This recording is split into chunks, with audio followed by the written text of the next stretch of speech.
Hi guys, this is C Kshitij Gupta and you are watching Wealthies YouTube channel.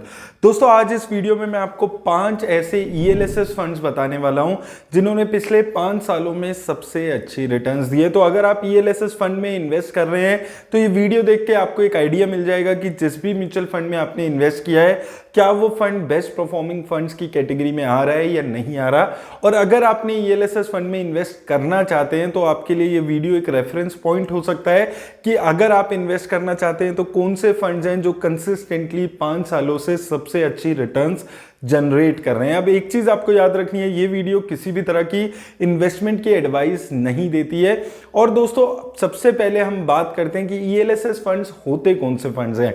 तो ये दोस्तों वो फंड्स होते हैं जहां पर आप इन्वेस्ट करके सेक्शन 80C में इनकम टैक्स के अपना थोड़ा टैक्स बचा सकते हैं। अप टू 1.5 लाख रुपीस आप अपने सेव कर सकते हैं अगर आप इसमें इन्वेस्ट करते हैं। आपको 1.5 लाख तक की डायरेक्शन मिल जाती है। इसका मतलब उसके ऊपर जो टैक्स है वो आपका बचता है।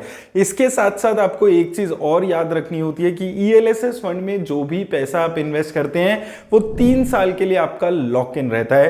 तो यहां पर आप वो पैसा बाहर नहीं निकाल सकते। तो ये चीज को भी आपको याद रखना है। अब बात करते हैं सबसे अच्छे परफॉर्म करने वाले 5 फंड्स की। तो 5वें नंबर पे आता है कोटक टैक्स सेवर फंड। ये फंड पिछले 5 सालों में लगभग 14.5% की रिटर्न्स जनरेट कर रहा है। Expense ratio, asset under management सब इसका ठीक कैटेगरी में यहां पर नजर आता है। बहुत ज्यादा कुछ भी यहां पर नहीं है। और एक कोटक म्यूचुअल फंड हाउस के जितने भी फंड्स हैं ये कंसिस्टेंट रिटर्न्स देने वाले फंड्स की कैटेगरी में हमेशा से रहते हैं। तो उस चीज को आपको यहां पर ख्याल में रखना है। 4th नंबर पे यहां पर आता है BOI का टैक्स सेवर फंड। अब यहां पर इस फंड ने भी लगभग 4.5% की ही 5 सालों में रिटर्न दी है, लेकिन इसका जो एक्सपेंस रेशो है वो थोड़ा हायर साइड पे आपको लग सकता है। लगभग 1.29% के आसपास की एक्सपेंस रेशो ये फंड चार्ज करता है। तो थोड़ा नाम भी कम है, बहुत ज्यादा लोगों ने इस फंड म्यूचुअल फंड हाउस के बारे में सुना भी नहीं है। तो वो 2-3 फैक्टर्स हैं जो आपको याद रखने हैं अगर आप इस फंड में इन्वेस्ट करने के बारे में सोचते हैं। तीसरे नंबर पे दोस्तों आ जाता है मिराई एसेट का टैक्स सेवर फंड। इस फंड ने लगभग 16% के आसपास की रिटर्न 5 सालों में जनरेट करके दी है। तो एक कंसिस्टेंटली अच्छा परफॉर्म करने वाला ये फंड है। एसेट अंडर मैनेजमेंट इसका 14,000 करोड़ के आसपास है। वहीं अगर हम इसके एक्सपेंस रेशो पे बात करते हैं 0.5% के आसपास की है। तो एक्सपेंस रेशो भी कम है, एसेट अंडर मैनेजमेंट भी कम है और ये फंड भी कंसिस्टेंटली अच्छा परफॉर्म करने वाला फंड रहा है। हालांकि 1 साल में पिछले बहुत अच्छी परफॉर्मेंस इस फंड की नहीं रही है। दूसरे नंबर पे दोस्तों आ जाता है कैनरा रोबेको का टैक्स सेवर फंड। देखिए, कैनरा रोबेको का भी जो इन्वेस्टमेंट स्टाइल है वो भी मिराई एसेट की तरह ही यहां पर है, जहां पर बहुत ज्यादा रिस्क नहीं लिया जाता। कंसिस्टेंट परफॉर्मिंग फंड्स यहां पर भी हमें देखने को मिलते हैं। इस फंड ने लगभग 17.5% की रिटर्न 5 सालों में जनरेट करके दी है। एक्सपेंस रेशो इस फंड की भी काफी लिमिटेड है, लेकिन यहां पर भी आपको देखने को मिलता है कि 1 साल में बहुत अच्छी परफॉर्मेंस नहीं है। हालांकि जो अगर आप यहां पर इसका एसेट अंडर मैनेजमेंट देखेंगे तो वो भी काफी अच्छा यहां पर नजर आता है।